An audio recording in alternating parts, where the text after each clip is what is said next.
Баршаңызға қайырлы кеш, қаларыңыз қалай? Достар, мен насторисқа шықпасам болмай жатыр. Неге? Ит жоқ жерде шошқа үреді демекші, 2-3 күннен бері үріп жатыр да елдер. Үріп жатыр, қоймай жатыр.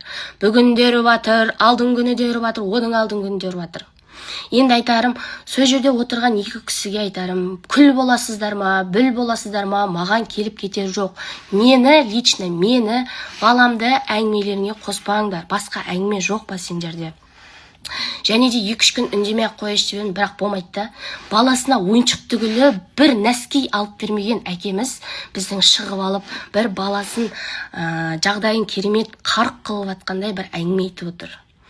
Енді мен айтарым, енді мен әңгімеге араластыратын болсаңдар, шындықпен кетемін.